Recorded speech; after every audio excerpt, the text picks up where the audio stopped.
37장 구약 성경 798쪽 798쪽에 욥기 37장 1절부터 10절까지 말씀을 힘 좀 빼시고 그렇게 참 낭독하겠습니다. 같이 읽겠습니다. 이로 말미암아 시작.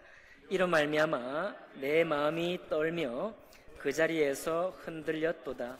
하나님의 음성 곧 그의 입에서 나오는 소리를 똑똑히 들으라.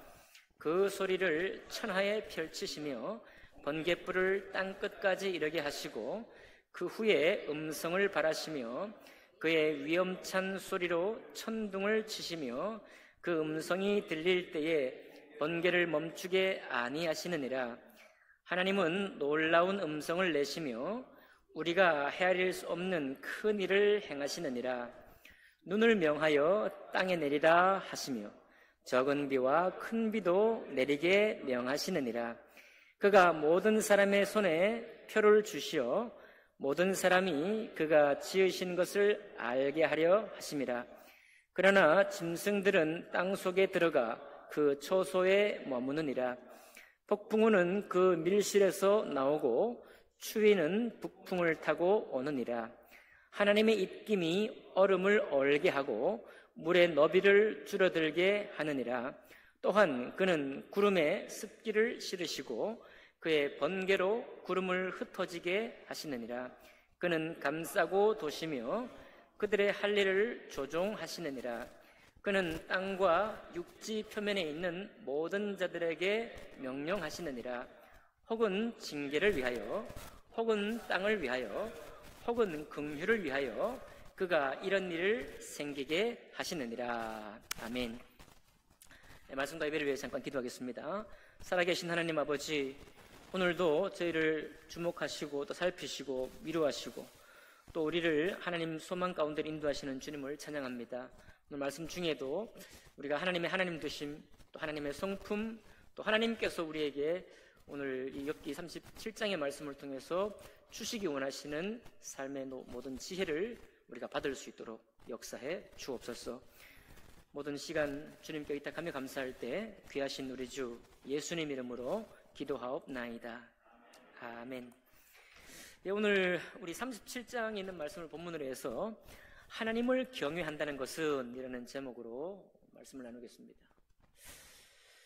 우리가 하나님을 경외한다는 것에 대해서 우리가 평소에 가지고 있는 생각들이 있습니다. 대개 하나님을 섬기는 모습은 조금 다를지라도 하나님을 경외한다는 것의 대략은 우리가 일치해요. 대략은 우리가 좀 통합니다. 그런데 굳이 제가 오늘 이 37장의 말씀을 가지고 하나님을 경외한다는 것이 뭐냐라고 이 제목을 단 것은 우리가 통상적으로 하나님을 경외하는 방법과 태도가 욥기 오늘 37장이 말하는 것과 다르고 또 하나님을 경외한다는 새로운 욥기에서만 볼 수 있는 특별한 경외의 모습이 있고 그것들을 여러분과 저에게 오늘 보여주기를 원하고 계시는 것입니다. 사실 37장에는 엘리후가 이제 젊은 지혜인으로서 욥에게 하는 마지막 말이에요. 33장부터 37장까지 길게 했잖아요. 33, 34, 35, 36, 37 이렇게 길게 욥이 잘못했다고 막 이렇게 반박을 하면서 하는 마지막 메시지입니다. 여기서는 무슨 얘기냐 하면은 하나님이 얼마나 모든 것을 다 주관하시느냐. 하나님이 명령하시면은 어디다 비를 뿌리시기도 하고 우박을 내리시기도 하고 하나님 명령하시면 모든 것이 다 이 자연 만물도 통치하고 이루어주신다. 그렇게 말합니다. 그러니 하나님 앞에 뭐 자꾸 우리가 모르는 일을 하나님이 하시는데 그걸 가르쳐달라고 막 떼쓰고 하는 것은 하나님을 경외하는 태도가 아니다. 이렇게 말하면서 그러니까 요약해 정리하면 하나님을 경외한다는 것은 엘리후가 생각할 때는 묵묵히 너가 만난 이 고난과 어려움을 견뎌가면서 하나님이 그 뜻을 가르쳐 주실 때까지 참고 기다리면서 끊임없이 하나님을 섬기는 것, 이것이 하나님을 경외하는 것이다 라고 말하면서 욥에게 요청하는 게 뭐냐면 입 다물으라 이 말이에요. 욥 입 닥쳐. 너 입 닥치고 너 왜 그렇게 하나님 앞에 자꾸 요구하고 가르쳐달라고 말하고 막 떼쓰고 따서 묻고 왜 그러느냐. 그거는 하나님을 경외하는 태도가 아니다라고 욥을 공격하는 것입니다. 근데 이렇게 말하면은 우리가 다 이해가 되죠. 그런데 이해가 되니까 문제가 되는 거예요. 이런 식으로 하나님을 섬기는 것은 우리가 보통 때는 옳아요. 우리가 아무런 일이 없을 때는 이 엘리후처럼 우리도 사실 그렇게 믿고 알고 있잖아요. 모든 자연 만물을 하나님의 주권대로 통치하시고, 아까 우리 13절 보시면 하나님이 비를 내리실 때 어떻게 내리시느냐, 혹은 가뭄을, 지금 강원도가 가뭄이라고 하는데 이 가뭄을 내리실 때 어떤 뜻으로 가뭄을 내리시느냐, 13절 보니까 하나님이 징계를 위해서도 때로는 비를 폭포수같이 쏟아내기도 하고 완전히 가물어가지고 땅이 쪽쪽 갈라지기도 하신다. 징계 때문에. 혹은 땅을 위해서 자연스럽게 땅의 곡식을 위해서 비를 주셨다가 또 안 주시기도 한다. 이거는 죄의 징계가 아니라 땅을 위해서 말이죠. 자연스러운 거죠. 마지막으로는 긍휼을 위해서 하나님이 긍휼과 자비하시는 목적 때문에 비를 주시기도 하고 가뭄을 주시기도 한다.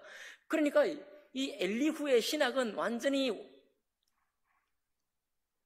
완성되어 있습니다. 완성되어서 하나님 하시는 모든 이 자연 만물의 통치 행위는 때로는 징계를 위해서 하시고, 또 어떤 때는 하나님이 이 창조하신 피조 세계를 위해서, 바로 피조 세계 자체를 위해서 비도 내리시고 이슬도 내리시고 우박도 내리시고 그리고 가뭄도 주시고, 마지막 세 번째로는 긍휼을, 하나님이 이 세상에, 인간 세상에 긍휼을 베풀 목적으로 비도 내리시고 눈도 내리시고 우박도 내리시고 기근도 주신다.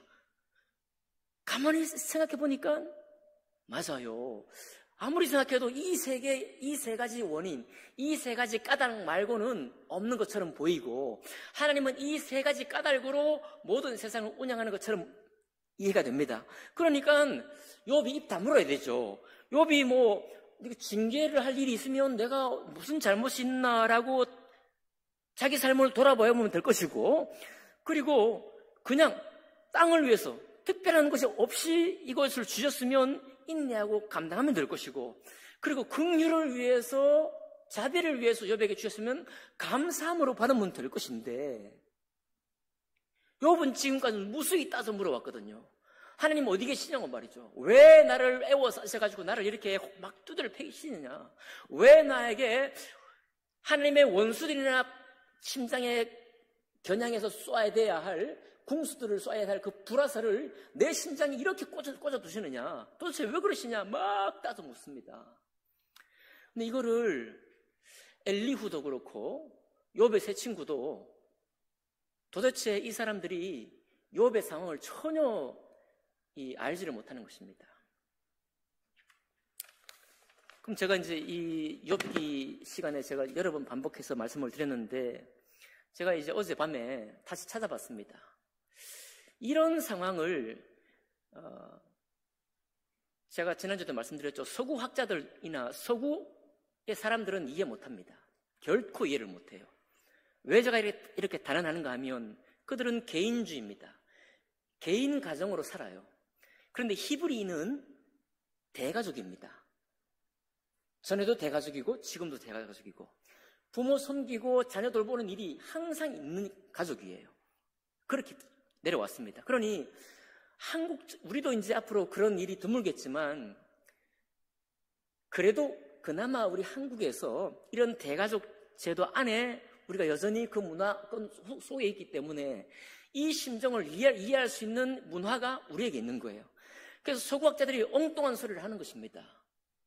제가 읽어봤던 논문이 전부 엉뚱한 얘기예요. 욥이 정신분열증이다 이 말입니다.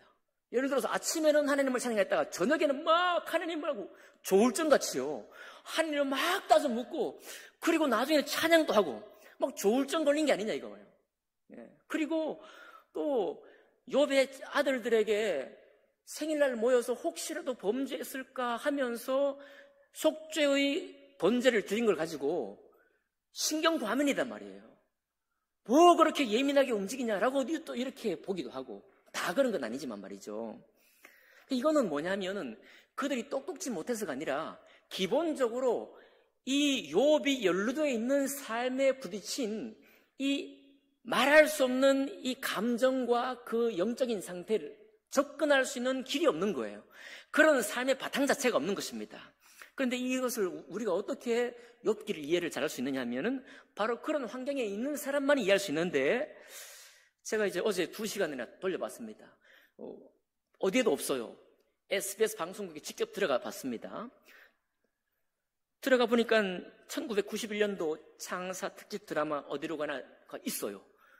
딱 트니까 보여주는 거예요. 제가 91년도면은 제가 대학 4학년 때입니다. 대학 4학년 때 그때 봤던 드라마예요. 그때 너무 감동이 되고 눈물 나고 그래가지고 그걸 보고 우리 부모님도 생각하고 앞으로 나는 어떻게 할 건가도 생각하고, 근데 어젯밤에 봤는데 또 눈물이 쭉. 이제는 이미 한번 겪은 사람으로, 그리고 이제 겪어가는 사람들 생각하면서 보니까 더 막 눈물이 막 나는 거예요. 제가 지난주에 말씀드렸던 것처럼 이 드라마는 실제 실화라고 그랬죠.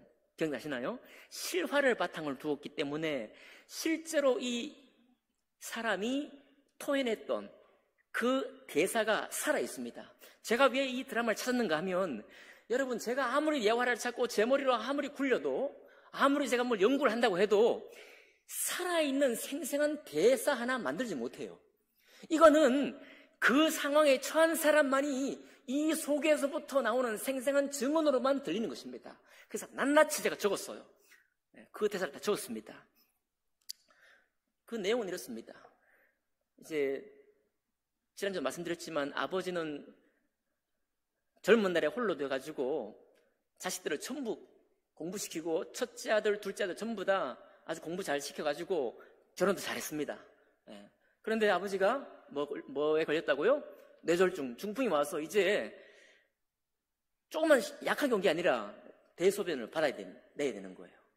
요양원에서 절대 안 가겠다고 막, 우리 부모님 그랬으니까요. 그렇죠? 우리 모든 부모님 그러니 요양원에 안 가겠다. 가시라고 하니까 절대 나 죽여라 이렇게 안 간다고 그러거든요. 그러면 방법이 뭐냐면은 모셔야 되는 거예요. 근데 그때부터 이제 회의를 하기 시작합니다. 저희들도 회의를 한번 해본 적이 있거든요. 제가 이 91년도 결혼하기 전에 이걸 봤기 때문에 이제 어떤 일이 벌어질 거라는 거 다 이제 제 눈에 제 마음에 들어와 있었던 거죠. 회의를 하면 답이 없습니다. 누가 모실 거냐 백날 회의해봐야 답이 안 나와요.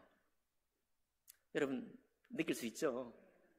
그런데 그 백날 회의해야 답이 안 나오는 회의를 하면서 이제 아들들은 그래도 약간 친아버지니까 어떻게 하든지 모시려고 하지만 이제 안 되죠. 그러면서 이제 결국은 막내 며느리도 나도 못한다. 내가 왜 모시느냐.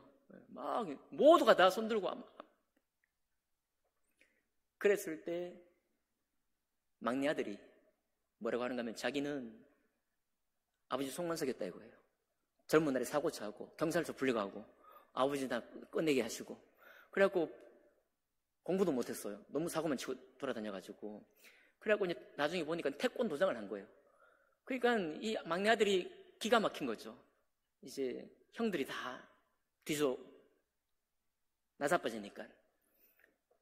그래서 한참 고민하다가 아내 상의도 안 하고 내가 모시겠다고 하고 이제 모시겠다고 하니까 반색을 하는 거죠. 큰아들 형님도 다 그러냐? 그래 네가 해라. 이렇게 된 겁니다. 그런데 막내 며느리하고 상의 안 했잖아요. 난 못 모시겠다. 다시 이제 내가 왜 하냐고 이제 하는 겁니다. 그러나 근데 그때 막내 아들이 며느리한테 하는 얘기가 있어요. 못하겠다고 막 이제 하니까 아들이 이혼하자 하고 가버리는 거예요. 이혼하자 해놓고서는 자기 집에 가고 가방을 옷을 다 챙겨가지고 나가서 집에 안 들어오는 거예요. 그 운영하는 곳이 태권도장이니까 거기 가서 일주일 내내 살아버리고 있는 것입니다. 그러니까 며느리가 생각이 기가 막히는 거예요. 이럴 수 있냔 말이에요. 가서 태권도장 찾아가가지고 정말 이혼하고 싶냐? 위자료도 주고 도장 찍자. 사실은 이혼할 마음은 서로 없지만은 이제 힘겨루기를 하는 거죠. 그러다가 결국은 마지못해 아버지를 섬기러 가는 거예요. 이제 섬기러 가는데도 첫날 이제 아버지 찾으러 가는데 이 막내 며느리가 울상입니다. 그러니까 남편이 또 그 아버지 모시러 가는데 그 인상 좀 펴지 못해? 하니까 그 며느리 하는 얘기가 싫은 걸 어떡해? 나 이중 성격 아니야? 하고 그냥 죽상이 돼가지고 찾아가는 거예요. 아들의 마음을 다 이해하고 이제 며느리도 다 이제 너무 감정에 제가 우리 오니까 그렇게 해서 모시고 왔습니다. 그런데 이제 이 퇴수금 받아내는 거니까 아버지도 아직 자존심이 있어요. 보이기 싫은 거죠. 하체를 며느리에게 보이기 싫으니까 이제 막 이렇게 합니다. 그런데 하도 이렇게 너무 괴로우니까 배를 설치했습니다. 배를 설치해 놓고 아버지 나을 것 같으면 배를 눌러주세요. 막 그냥 치려 놓지 말고 배를 눌러주세요 하니까 아버지가 배를 안 누르는 거예요. 그리고 막 그냥 저절로 놓는 것입니다. 그 치우다가 이제 이 막내 며느리가 나오는 말이 저한테 심술을 꼭 부려야 되겠어요? 저 미쳐서 거리로 나가는 걸 보고 싶으세요? 하고 막 그냥 대드는 거예요. 대드는 것입니다. 여러분, 제가 여러분 마음을 괴롭게 하려고 이 말씀 드리는 것도 아니고요. 위로해 드리려고 드리는 것 아닙니다. 저는 사실 그대로 생생하게 어떤 가정에서든지 이 마음이 올라온다는 것을 그냥 같이 나눠보자는 것입니다.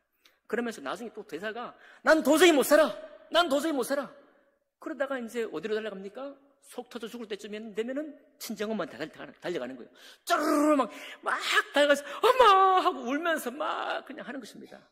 하면 또 친정엄마는 딸을 도와주긴 해야 되겠고 그렇다고 딸의 역성을 너무 들어버리면 또 모시는 시아버지 안 모시고 그냥 안 모시겠다고 할까봐 그냥 이 결혼을 그냥 망가질까봐 잔소리 안 할 수 없죠. 그러니까 친정엄마는 또 달래느라고 야야 한 귀로 듣고 한 귀로 흘리면 되지 그걸 뭘 그러냐 하고 합니다. 나중에 결국은 친정엄마가 이제 도와줘요.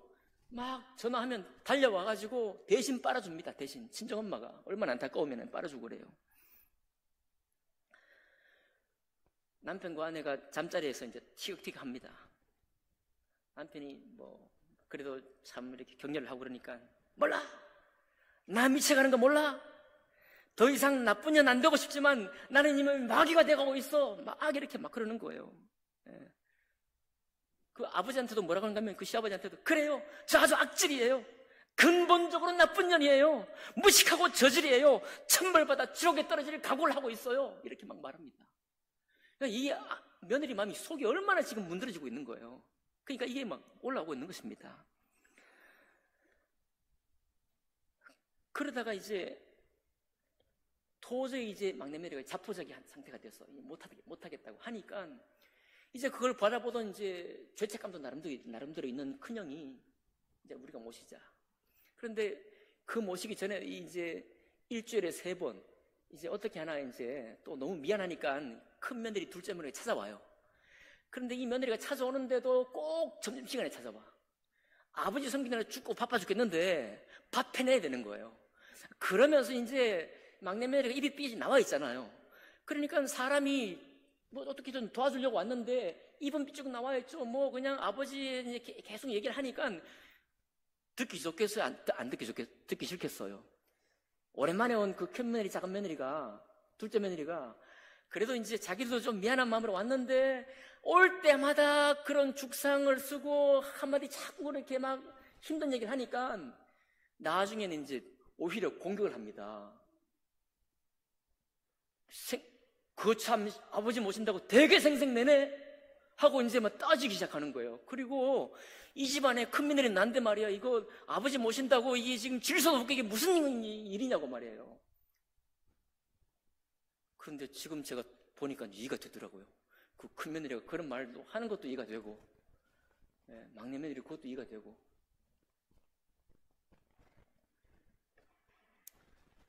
그래가지고 이제 큰 며느리 집에 모셔갔습니다. 그런데 모셔가기 직전에 아버지가 하는 말이 있어요. 너희들은 못해. 나 아무데도 안 가. 가기 싫어. 라고 말해요. 그렇지만 어떻게 실려왔습니다. 큰 집에 갔어요.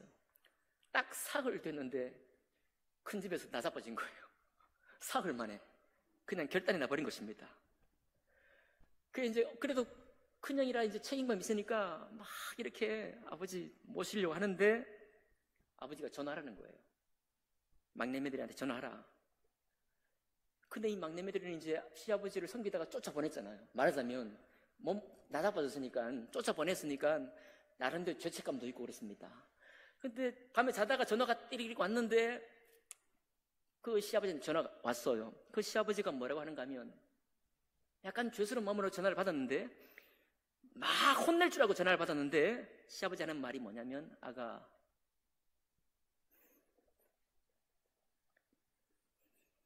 나 좀 데려가라 그러는 거예요. 그러니까 여기서부터 이게 무슨 일이 생긴 건가 하면은 막내매가 막 내가 마귀가 되고 아버지 왜 이러세요 정말 막 나 못 산다 이렇게 막 따져 붙였잖아요. 그러면서도 뭐 이렇게 아버지를 돌봤지 않습니까? 아버지 마음이 벌써 며느리하고 약간 통하는 거예요. 큰 며느리 둘째 며느리가 안 통해. 큰아들 둘째가 다 헛방이야. 다 쭉정입니다. 아버지의 그 못난 모습을 보여주는 사람, 보여주기 싫었지만 보여줄 수 있는 사람, 유일하게 어쨌든 마음을 통할 수 있는 사람은 막내님에게 없는 거예요. 아버지는 이미 판단이 끝났습니다. 아가 나 좀 데려가라. 그 말을 듣고 죄책감을 가지고 있던 막내매들이가 알겠어요 아버지 하고 이제 밤에 옷을 껴입고 막 쫓아가서 다시 모셔옵니다. 그러면 문제가 끝났을 것 같습니까? 남편하고 아내가 다시 잠자리에 누워 있습니다. 막내 아들이 말해요. 여보 내 도와주지 못해 미안해. 그러니까 막내 며느리가 당신 그래도 목욕은 시키잖아 이렇게 대답을 해요. 근데 그러는 중에 또 이 막내 며느리 친구들이 막 전화를 해가지고 야 너 진짜 효부다. 야 요즘 세상에 어떻게 그렇게 하냐. 뭐 전화 통화하는데 그 소리가 듣기가 싫어요. 효부 소리 하지마 하는 통화 중에 시아버지한테 전화 왔습니다. 오라고 막 딸떡거리는 거죠. 쏴붙입니다. 간다고 했잖아요 하고 이제 전화 들리라고 하고 이래도 효부냐? 절대 내 앞에서 효부 소리 하지마 하고 호통을 치고 다시 또 이제 섬기러 가는 거죠. 그러다가 이제 조금 이제 또 누그러진 때 정말 그 드라마의 첫 번째 마음이 통한 대사가 나오는데 그 아버지가 젊을 때 상처를 했는데 재혼을 안 했단 말이에요. 근데 며느리가 물어봅니다. 이렇게 조곤조곤 아버지 한 가지 여쭤봐도 돼요?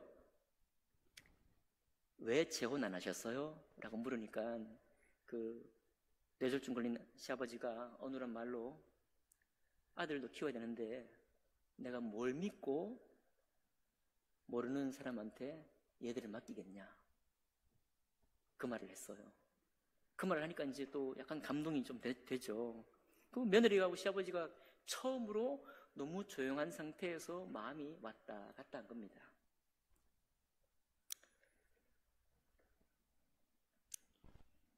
그런데 또 여전히 중풍이 나아진 게 결국은 돌아가시는데 이 병은 여전히 있잖아요. 그러니까 또 배를 안 누르고 이제 또 지려놓은 것입니다. 그러니까 이제 이 며느리가 뭐라고 하는가 하면 아니 또 왜 그러시는 거예요? 오늘 인연이 어떻게 나오나 한번 보자. 또 그러시는 거예요? 라고 따져 물으니까 이 시아버지 하는 말이 아니다 인연아 너 모르게 내가 꼭 한번 치워보고 싶었다. 미안도 하고 고맙기도 하고 내가 좀 도움을 좀 될까 하고 하다가 어차피 능력은 안 돼. 마음은 있어서 능력은 안 되지만 그러다가 그냥 지려놓은 거예요. 그 얘기 또 들으니까 이게 또 두 사람이 이 우주 안에 그 시아버지하고 마음을 통하는 유일한 사람이 이 며느리자 밖에 없는 거예요. 그래서 마지막 돌아가시기 전에 딱 하는 얘기가 이제 돌아가신다는 약간 신호를 합니다. 이렇게 너 나 가더라도 가책은 느끼지 말아라 이렇게 한마디 하면서 그래도 네가 사람이다. 이 말 해줘요. 근데 이 실화입니다. 실화. 실제로 이제 이분이 인터뷰했는데 내 이야기인 줄 우리 가족은 다 알고 있으면서도 그 드라마 보고 나한테 한마디도 안 하더라. 이렇게 기사가 났어요. 예. 그러니까 그래도 네가 사람이다. 이 말은 정말 이 쉽지 않고 어려운 이 환경 속에서 욕지거리 올라오고 내가 막이다 막 시아버지 지나가는 사람이 그날 저녁에 그 시아버지 앞에 대놓고 하는 그 며느리의 소리를 들었다면 뭐라고 하겠어요? 저거 사람 안 된다 저거. 그러지 않았겠어요? 유교 문화인 우리가 아버지를 어떻게든 모셔야 된다고 하는 우리가 지금까지도 요양원은 절대 가면 죽는 걸로 알고 아무도 가지 않는 우리 문화권에서 감히 어른 앞에 그런 악다구니를 한다면은 누가 그걸 좋게 보겠느냐 이 말입니다. 그런데 지금 엘리후가 하는 지금 말이 뭐냐면 바로 그 이야기예요. 하나님이 주권적으로 다 다스리니 꼼짝 말고 받아들이고 순종하고 입 다물고 기다려. 하나님이 해주실 때까지 이 이야기입니다. 우리가 이걸 경건이라고 이해를 했어요. 욥기에서는 그런 경건을 깨뜨립니다. 그게 경건이 아니고 때로는 악다구니를 쓰고 때로는 이제 신음처럼 올라오니까요. 올라오는 걸 막 퍼부어대면서 그 다음에라야 우리가 얻을 수 있는 게 뭐냐면 그분의 마음하고 나의 마음이 어떤 순간에 연결된다는 거예요. 이게 어디에 적용되는가 하면 하나님 다 아시겠지. 하나님이 모든 것을 통치하시니까 어땠든 아시겠지. 평소에는 그런 믿음이 있다는 건 좋지만은 여러분과 제가 정말 깊은 문제를 만났습니다. 회복할 수 없는 상처를 입었습니다. 그럴 때조차도 누군가가 그가 지금 속에 올라오는 신음으로 막 쏟아 나오는 것인데 그를 향해서 하나님이 주관하신다. 하나님이 통치하신다. 자연 만물을 완전히 통치하시고 네가 뭔데 하나님을 이렇게 말해달라고 자꾸 이렇게 따져 묻느냐 라는 식으로 우리를 입막음하기를 원한다면 그거는 사람 잡는 것이에요. 그건 경건이 아니라 철 모르는 권면이고 도무지 한 번도 사람을 섬기는 일의 고달픔과 거기서부터 우리에게 어떤 감정이 올라오는지 그것들을 헤아려보지 않고도 그냥 입 바른 소리 하는 악질 같은 신앙인 거죠. 여기 엘리후는 하나님께서 평가하진 않지만 욥을 향해서 욥을 아주 죽이는 발언을 하고 있습니다. 하나님을 향한 경건의 이유로 하나님을 향한 경건한 신앙의 이유로 욥을 지금 때려잡는 거예요. 우리가 그리스도인 저도 마찬가지입니다. 여러분도 마찬가지고요. 우리가 이런 일을 할 때가 있어요. 우리는 제가 늘 이 시간에 말씀드렸지만 우리는 유교 문화입니다. 확실히 유교 문화예요. 우리가 성경적인 생각에도 성경적으로 나는 생각하지만 그게 사실은 성리학적인 생각이고 이제 플라톤의 무슨 육체는 부정하고 영혼만 고결하다고 하는 성경적이 아닌 그리스 로마 철학에 기반 둔 생각이 많고 유교적인 사상에 그냥 쩔어 있는 건 우리 모두가. 그러니까 효부 사상 같은 거예요. 이 효부 사상이 부모를 공경하러 나와 있으니까요. 그러니까 부모를 공경하면 찍소리 말고 잘 섬겨야 돼. 뭔가 싫은 소리 내면은 이거는 효부가 아니야. 나쁜 사람이야. 이렇게 몰아갔던 모든 하나님을 알았던 사람들은 회개해야 됩니다. 회개해야 되는 거예요.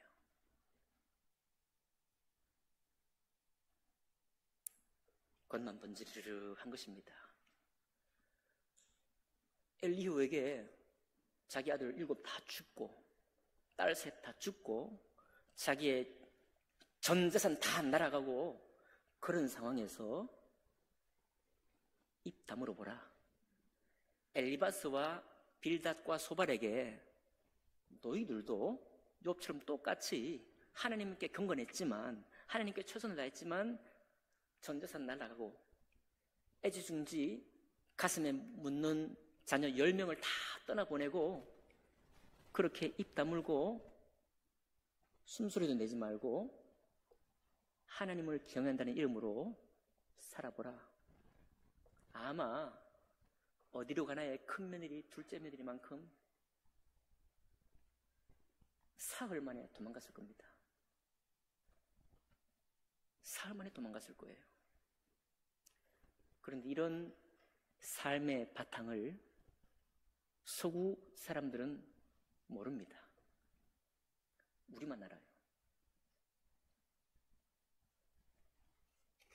정리합니다. 하나님께 경건하다는 게 뭐냐? 우리가 평소에 신앙의 성숙과 성장을 위해서 하나님의 통치하심도 알고 하나님의 전지하심으로 다스린다는 것도 알고 하나님이 다 생각이 있죠. 때로는 징계로도 베푸시고 땅을 위해서도 베푸시고 때로는 긍휼로도 베푸시고 이 완벽한 하나님의 통치의 시스템이 있는데 그러나 그것만 가지고 우리가 살아가는 세상의 모든 것이 아무런 마음의 괴로움이 없이 해소되는 게 아닙니다. 그럼 어떻게 하라는 거예요? 막내며느리처럼 막 자기 마음에 올라오는 것도 막 쏘아내고 또 막 왔다 갔다 하면서 결국은 하나님이 나와 희한하게 통하게 되는 거예요. 그냥 저 구중궁궐에 저 높고 높은 보좌에 계신 하나님으로 끝까지 남아서 명령만 하시고 통치만 하시는 분으로 계신 것이 아니라 우리에게는 순종만을 요구하시는 주님이 아니라 우리의 마음을 쏘아 올리고 나의 애달픈 마음을 그냥 막 말하고 아무리 내가 절제하고 이런 말 바깥으로 내뱉지 않으려고 해도 신음처럼 나오는 것들 막 내뱉고 때로는 주변에서 저 인간 안 된다 라는 말까지 혹시라도 들릴지라도 그렇게 토해내는 과정에서 마음이 통해가는 거예요. 이거는 우리 일상에 보면은 속 썩인 아들이 부모 마음에 더 있다는 것도 말과도 비슷하다고 볼 수 있지 않겠습니까? 저도 사실은 잘 못해요, 이거. 제가 지난주에 말씀드렸습니다. 착한 사람들은 이게 잘 못해요. 위선자가 될 가능성이 높습니다. 약간 쭉정이 신앙이 될 가능성이 되게 높아요. 정직한 한 사람, 자기 감정에 정말 솔직한 사람, 믿지 않으려고 솔직한 것이 아니고 내가 하다가 해보지만은 내 이 심장이 쏘아 올리는 말을 억제할 수 없을 때 그때 쏘아 붙이거나 막 다투고 이혼하자 이런 말까지 나와가지고 그냥 엎치락뒤치락 싸우고 눈물 나고 이런 과정이야말로 아마도 그 드라마에 나오지 않았지만 그 두 부부는 얼마나 나중에 행복했을까요? 서로에게 대해서 얼마나 고맙고 감사하고 행복했을까요? 그 돌아가실 때 시아버지는 너만 사람이다. 좀 과장해서 말하면 너만 사람이다. 너만 내가 마음이 통했던 내 마음을 나눴던 유일한 사람이다.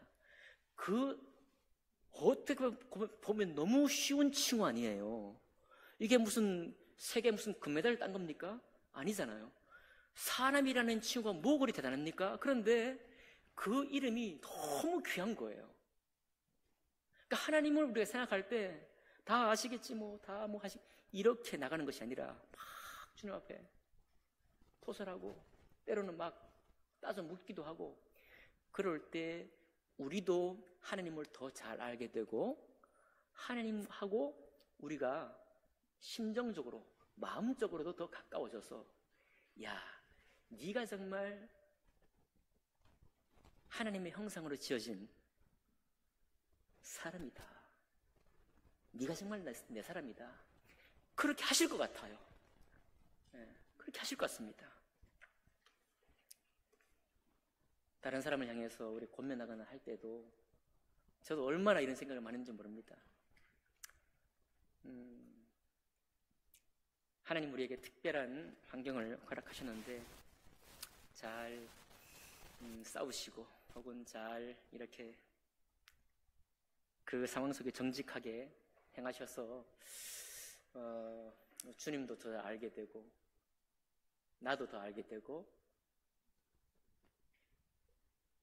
이 땅에 있는 관계 안에 있는 사람들도 더욱더 새로운 관계로 들어갈 수 있는 그런 놀라운 은혜가 저 여러분이 남아있는 생애 가운데에서 펼쳐지기를 주님 이름으로 축복합니다. 기도하겠습니다.